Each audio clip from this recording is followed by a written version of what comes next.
Hello, ladies and gentlemen. My name is Kurt. Welcome back to Farlands or Bust. Woof. That was a really quick woof. I didn't really even have time to take a breath. I normally take a breath and I'm ready, wait for it.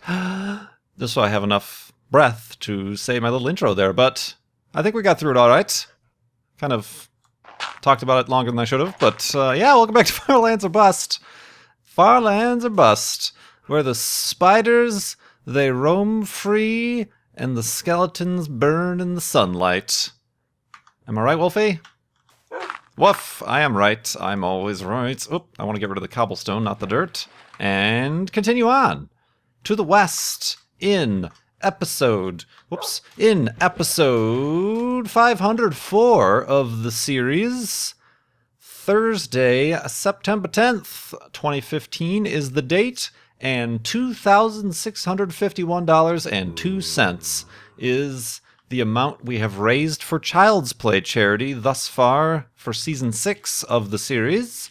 Overall, we've raised more than $335,000 for Child's Play charity since June 2011 when we started the fundraiser, but starting with a fresh, new, crisp, clean Child's Play charity donation widget on the farlandsorbust.com homepage.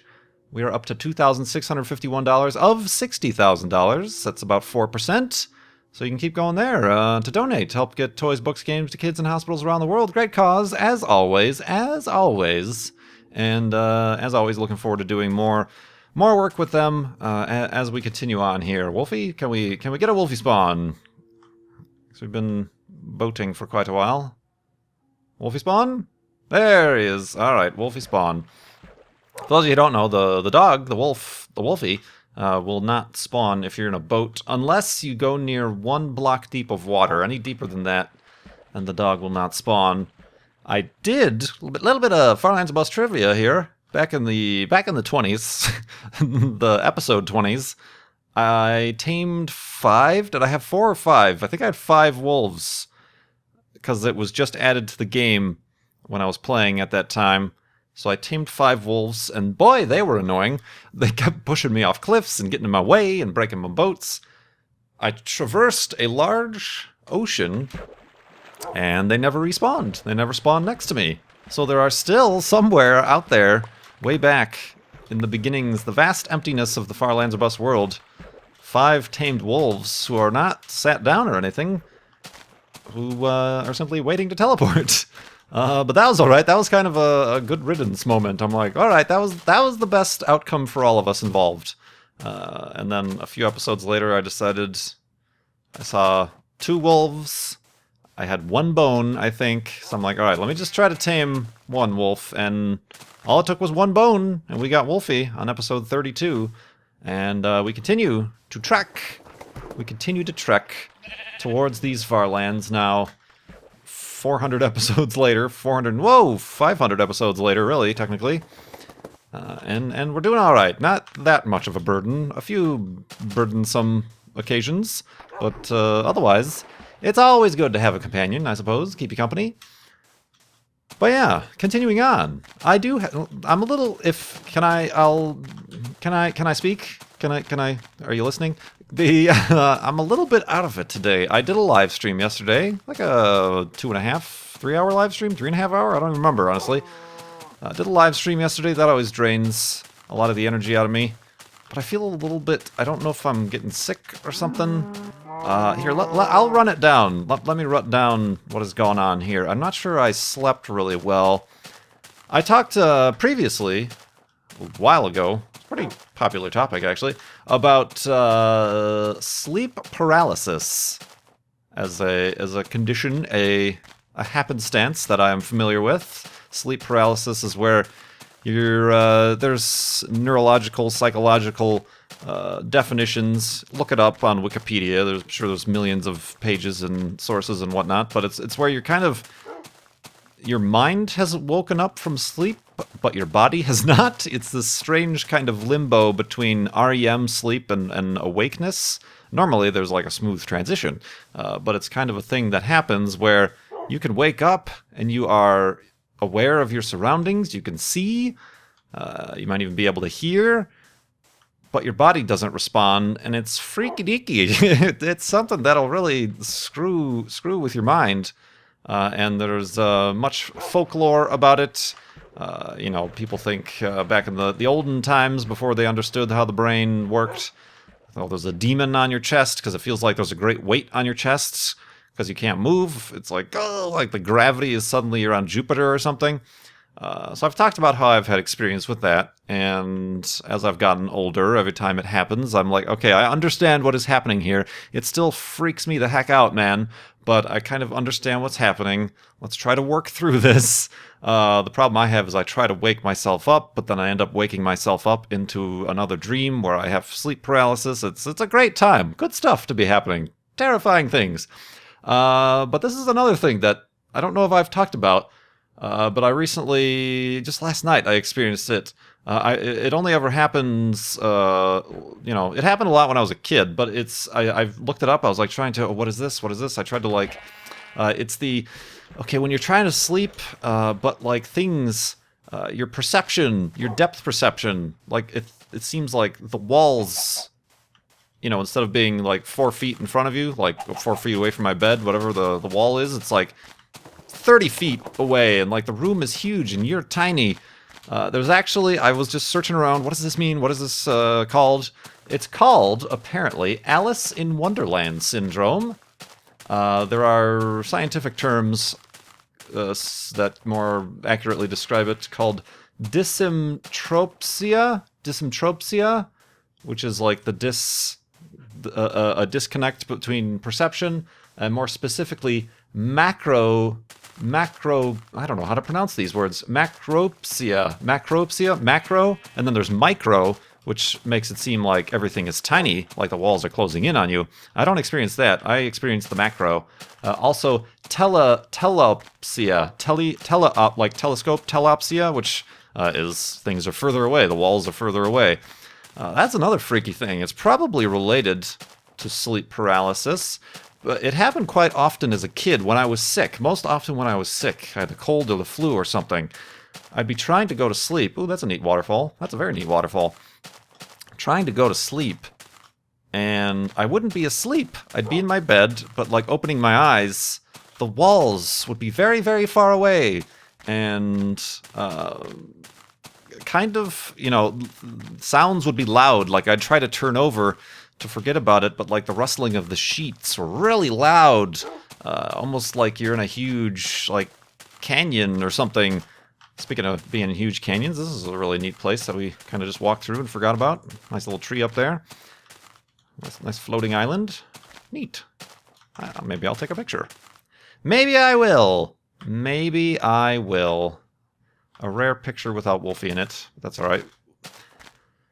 So yeah, it's been a long time since I've ever experienced something like that, but last night, trying to fall asleep, I like started to get that, and it like I said, it normally would have only happened when I was younger, like less than 10 years old, 10, 12, 15 years old at the most maybe, when I was sick, and I'm sure it's happened a couple times since then, but this is the most recent. And it's really strange. Didn't sleep well because of it, obviously. It doesn't last forever. It doesn't last the entire night. It's just like as you're trying to fall asleep and reading, once again, reading the Wikipedia entry, it is often associated with being close to falling asleep or a lack of sleep. I perhaps was very tired from live streaming, which is why I mentioned that. It's also associated with migraines. I didn't have a headache. I don't have migraines. Maybe that is a migraine, but it's like my own body's reaction to migraines. Taking LSD. I'm pretty sure I haven't dropped acid anytime soon, or lately. I think so. I think that would be accidental. I made some a rice dish last night, and I'm pretty sure I added paprika, not LSD. And brain tumors. These are the things. So when you look up conditions on the internet, suddenly you have a brain tumor. So that's fun. Oh, man. So yeah, I felt like bringing that up because that's kind of a strange thing, is it not? And I distinctly remember, say, 6, 7 years ago, maybe even more than that, there was an article, a blog post on Boing Boing about it, and I'm pretty sure they called it Alice in Wonderland Syndrome. And it was really interesting because then the comments of that post, they was just like, oh, this is a neat thing. Not a neat thing, but here's a thing that science is trying to learn about.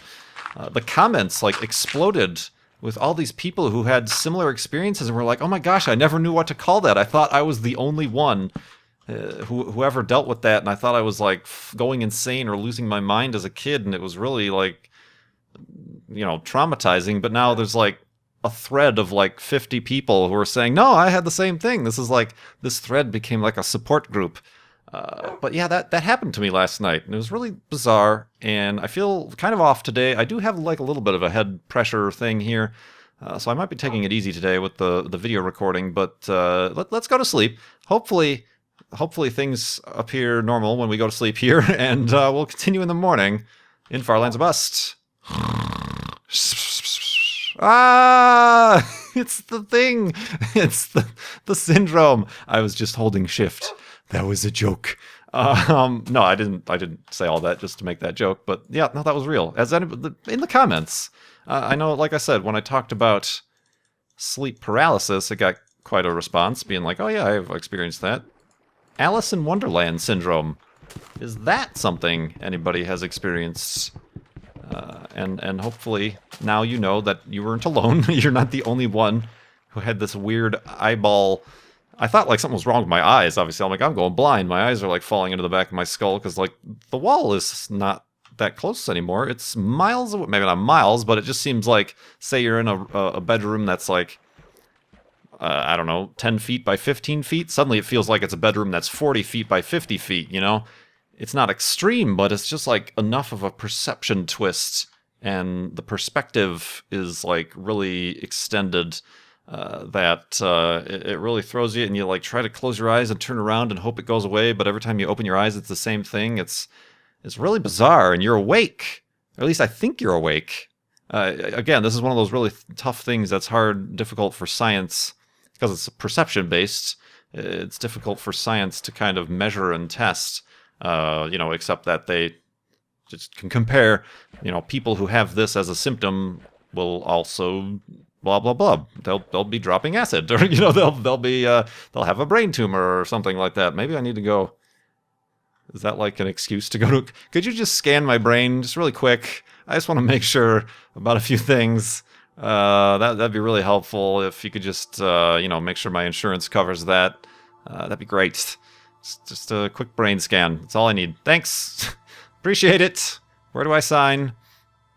Yeah, so I'm a little bit out of it today. Ow, Wolfie. Uh-oh, Wolfie.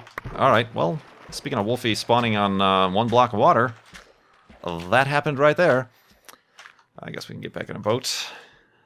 Nothing bad ever came of that. Not on a full heart. So yeah, very interesting. I don't know. Maybe I'm the only one here, but perhaps in the comments. And like I said, there's like different varieties of it. Like there's the far away telescopic stuff, but then there's the micro, which makes it seem like, that's the Alice in Wonderland part, is suddenly it feels like you're huge and like the walls are closing in on you, and suddenly you're not in a 10 by 10 bedroom, you're in a 1 foot by 1 foot bedroom, and it's like closing in around you. You're in a little cardboard box. I don't know. It's really a bizarre thing. Like I said, as a kid, I'm assuming that has something to do with like your brain is growing or something like that, and new neurons and electrons and bosons are being formed in your brain, and causes some weird disconnect like that. I don't know. But yeah, anyway, that's strange. So hopefully I'm not getting sick. Like I said, that's when I would often experience that, as if I had a cold or a flu or something. I did just last week get back from PAX. That would be quite the gestation period of an illness. But we'll see. Like I said, I'll take it easy today. But anyway, let's take it easy by recording a video and walking to the Farlands. Woo! Let's answer some of these questions. I teased some questions at the end of the last episode because we had some different awkward questions that we answered. Whoa, Wolfie! Almost got pushed down that cavern. Let's answer some questions. This one from CarDude 2015. CarDude 2015 asks car questions. Which game infuriates you more? Dirt Rally, as of the current development, or Spin Tires? I've actually started to like Dirt Rally. Specifically, I'm glad I kind of was gonna give up and take a break from it, the rally part of Dirt Rally. But I'm having fun with the rally cross part of it, which is when you're racing against other cars and little oval, circle, lap tracks and stuff like that. I'm actually having a lot of fun with that. So I'm glad I saved my Dirt Rally credits and bought into that series, and I'm doing a championship there. So that's fun. So overall, Spin Tires is by far the most frustrating. If you did watch the panel or saw pictures at PAX or met me at PAX, you may have noticed I was wearing a Spin Tires t-shirt. I was doing so ironically. That was that was humor, my friends. That's my idea of humor. The game that I've closed and stopped the series and thrown my arms up and said uninstall. I will wear the t-shirt to PAX Prime at the panel. So that's that reason. But Spin Tires is frustrating simply because it had the potential, but I think it was stifled by its publisher and kind of a lack of support from that end, because it ended up, from what I hear from the grapevine, it was just one dude, one sole programmer who was working on the project, and it kind of was just left to falter. I mean, it was really cool technology. I got that t-shirt by supporting their Kickstarter, which I rarely support Kickstarters, but I remember playing that demo. It was a technology demo, tech demo, yeah, that's what they're called, tech demos. For Spin Tires, I'm like, oh, this is amazing. This is like, I love driving games, and this is like totally unique of a driving game that is not like anything else I've ever played. And the terrain deformation and the mud and the trucks and the realism, the view's kind of weird. The little over-the-shoulder view is a little bit different, but I can see this going places and becoming a fully fledged game with this, that, and the other. And it just stalled out. And then there were, it was okay. But then there were updates that made it less okay, that removed trucks from certain maps. And then after you play one map, okay, that's really hard. This is a hard game. It's frustrating. But let's try another map. And you're like, wait a minute, this is the same, copy and pasted element. This is the same ravine I traveled through in the other map, and the same road bump right there. And it got a little bit fun when I started playing around with the crane thing. I mean, that was a fun thing, but then most of the maps don't even have that, which is really sad. And it just was very disappointing. It's disappointing because we know it's not going to get fixed. Dirt Rally, you can be optimistic about because they're still working on it. They're adding things like Rally Cross. I'm looking forward to more hill climb maps so we can actually do a legit hill climb championship. And they've added multiplayer, which we haven't tried out yet, but it's still, the potential is still there. Whereas Spin Tires, Spin Tires is dead in the water, dead under the ice, frozen under the ice. It's a sad day for Spin Tires. So yeah, CarDude, that is that answer right there. Daniel asks, what was your first job? How did the interview go? The most awkward moment that you remember in your life related to that job or just in general? First job was at a pet store, a pet supplies store, excuse me. I was, what was I, 16? Probably 16, 17, maybe I was 17, but it's kind of like the time where like, whoop, my parents said I had to get a job because that's the time to get a job, I suppose. And they just happened to be hiring. I was just going around to different places, applying or whatever, and that was the place that decided to hire me, despite the fact that at the time I only had Speedy, obviously, but I wasn't a pet person. I didn't know anything about dogs or cats, which is the vast majority of customers who go into a pet supply store are asking for. I kind of ended up being a stock person on the floor and in the back and whatever, and occasionally had to do the register, which I hated. I hated it. It was the worst. Being on the register was nightmarish. I was there only like 3 months or something. How did the interview go? I don't even remember. Interviews don't matter when you're applying for a minimum wage job. At a pet supply store when you're 17 years old, I obviously didn't have any experience. I didn't have references or anything. I don't even remember. I've mostly blocked that whole situation out of my memory, I'm afraid. Yeah, no, I'll be very happy if I never ever have to do any sort of retail customer interaction or anything of the sort at all ever again, or even have to work a cash register. Speaking of dreams and nightmares, I have dreams and nightmares that I'm like back at work, kind of like the dreams and nightmares where you're back at school and you didn't study for a test, but I'm back at work and I don't know how to work the register anymore because it's all very confusing and I need a manager to do a return. You know, it was those are the nightmares that I have in between my moments of Alice in Wonderland Syndrome. So yeah, not fun. Most awkward moment? Again, probably things I've blocked out of my memory. Most awkward moment. I don't know. I honestly don't know. Oop, is that a spawner down there? No.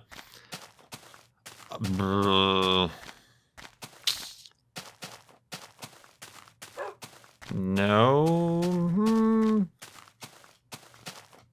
I went to the movies with my friends, like 3 of my friends, and when we got there, I was driving. I parked the car and forgot to put it in park.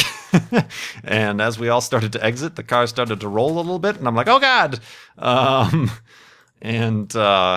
don't know if that was the most embarrassing moment, but that was very embarrassing and kind of ruined my night. I'm like, I feel like an idiot. Oh, Wolfie, you don't need to be up here. Thank you. But yeah, didn't hit anything. I like quickly slammed on the brakes and yeah, obviously you had to start the car back up to put it back into park.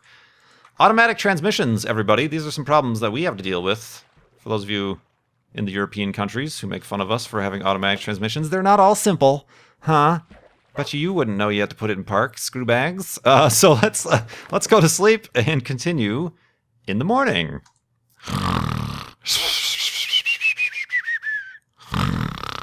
And awkwardness. Speaking of awkwards, I'm about to answer an awkward question here.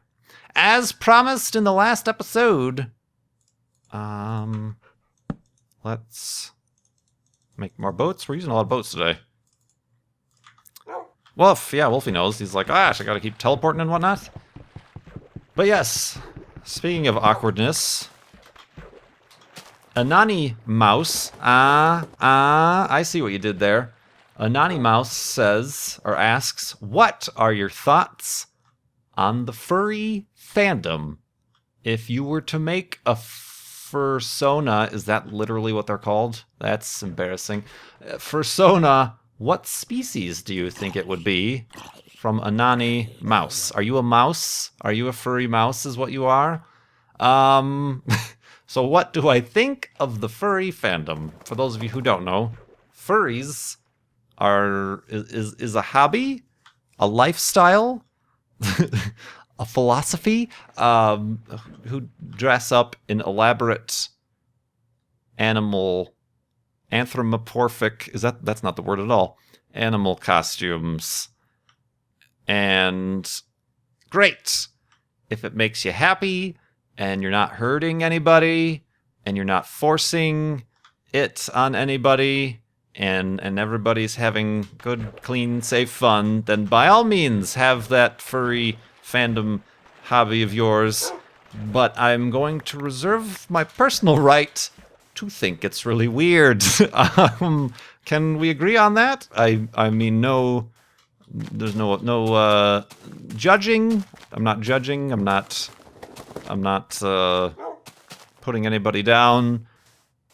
And please continue with your awesome little hobby or whatever it is.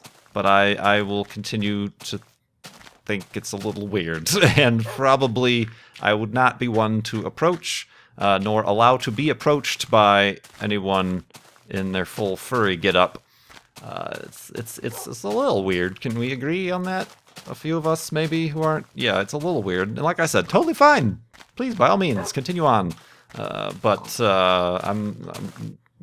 I need pigs. Speaking of animals. What? Whoa! Careful, Wolfie. Jeez. Got you bonked upside the head. What if I was a furry... What was the terminology again? Fursona. I have no idea. I can't even imagine that. I can't even put my mindset into that. Can you be a turtle? Is that's not even, they don't even have any fur, so I don't even think that counts. I don't know. I mean, all I ever see are like dogs and wolves and bears and things. I don't know what sort of options are out there or available. What are the options? What am I choosing from here? What's the agreed upon? All right, these pigs are dry. What's the agreed upon choices? Obviously everybody's gonna say, "Oh, wolf!" Oh, because your name means wolf in Icelandic or something, and blah blah blah blah blah. I don't know. Not really, to be honest with you. So, yeah, I'm going to bow out of the second part of that question, but the first part, by all means, continue on at a safe distance from me. So, I answered that question. Are you happy? Let's see. Let's see.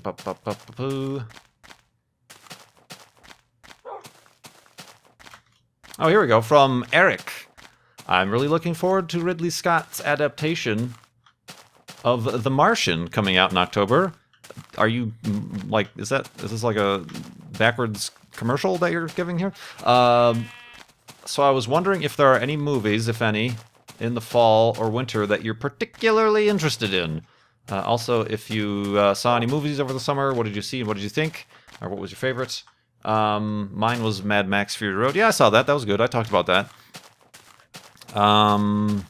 There really haven't been that many good movies released lately, have there been? I saw the Mission Impossible. That was entertaining, but otherwise forgettable, I think. What else? I don't know what I'm looking forward to. The next James Bond movie, I suppose, which is coming out soon. I'm looking forward to The Martian. Here's a little anecdote. Everybody has been telling me, ever since it came out, that, oh, you should read The Martian, you'll really enjoy it. And I keep saying, I don't read. I know, it's a terrible thing to be afflicted with, but I simply don't read. It was on sale on Amazon's Kindle store for like $1.99 or something like that, so I bought it for my tablet. So I don't have a reader, but I have a tablet, so I'm like, I'll try to read this on the plane on the way to PAX. I did. I got halfway into chapter 2, and that is the last I've ever seen of it. I just simply don't read. That was like the entire, like, it was like a 2.5-hour flight. That's as far as I got. I didn't read the entire flight, maybe an hour. I'm a really slow reader. I might be dyslexic. I don't know how you test for that stuff. I feel like that would have been determined at an early age, so possibly not, probably not. But I'm just really slow, and it takes me a long time to understand what's going on. Or like the words that I'm reading. I don't know. It's weird. It's cool. I do kind of like it's very casual. It's not too complicated. Like a lot of times novels and writers try to get a little bit too poetic and symbolic with their words. This is very direct and very short sentences and very deliberate kind of. There's no dialogue to read through because it's all internal narration. From the first person there, it's written as a journal, a log.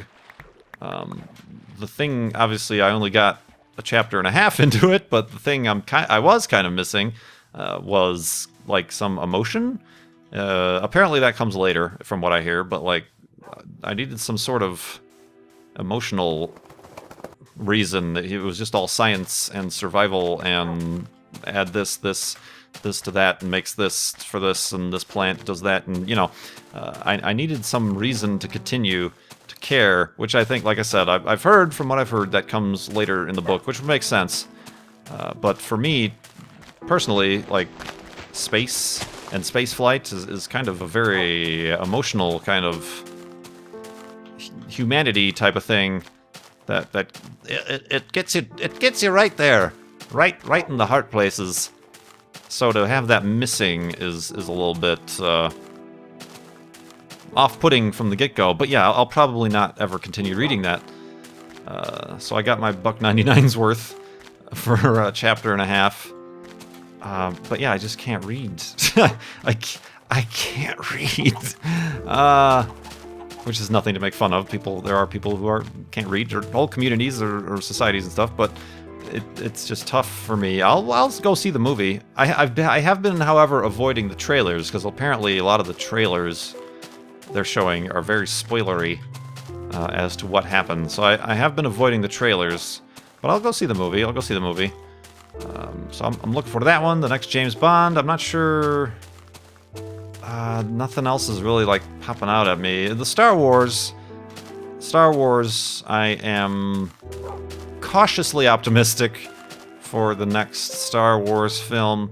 Not so optimistic about the fact that they've already announced 3 more films by 3 different directors and 3 different storylines and all the toys and the this and the that and the capitalism, hooray! But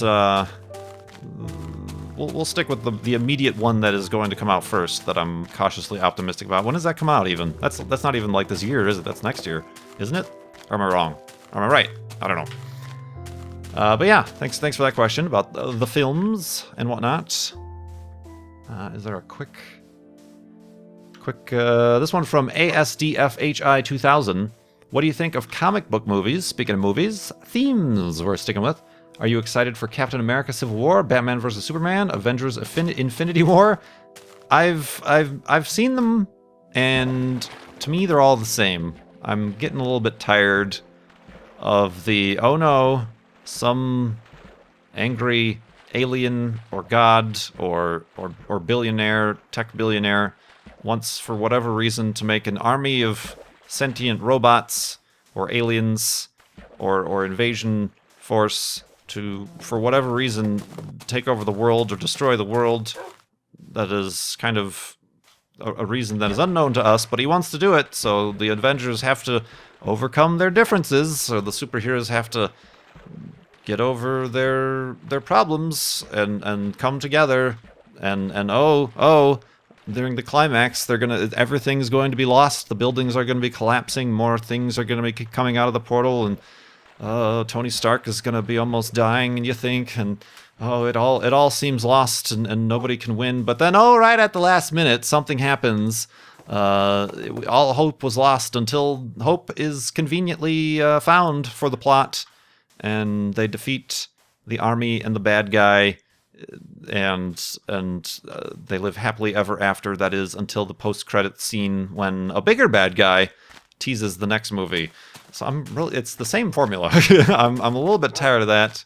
The Batman versus Superman stuff seems different. That seems different and interesting. The Suicide Squad stuff doesn't seem different or interesting.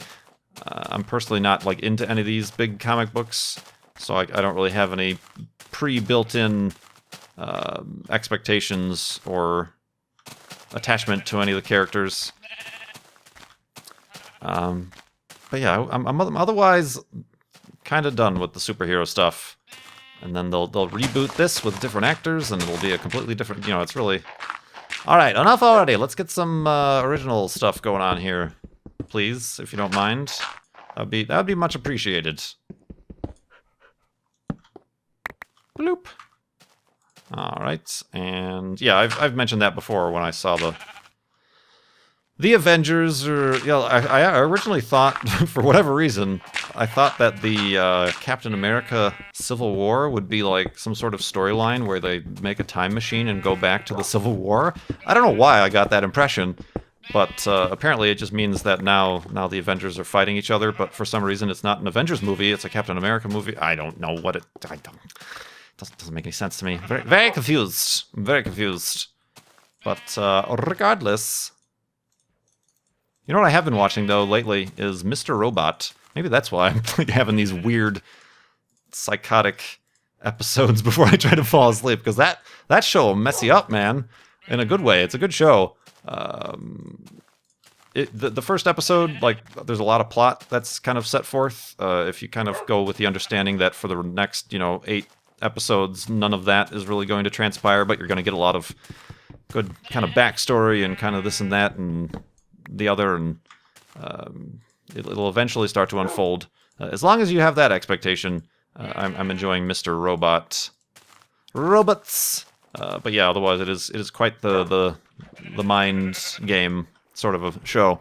But anyway, yeah, thanks for all these questions. I apologize to the furry community if I've offended you. I meant no such thing. I mean, that's for you to decide, not me. But I say continue on with your furriness, and by all means, enjoy, have fun, don't hurt me. So yeah, anyway, thank you so much for watching. It's a weird episode, and we'll continue walking in the next episode, which will come out on Saturday, and I hope you enjoyed. Go to farlandsandbus.com to keep donating to Child's Play charity, and that'll be much appreciated, and that is how you can support, you can show your support, excuse me, for this series. My name is Kurt. Thanks so much for watching. I will see you next time.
Suddenly you have a brain tumor. Ah,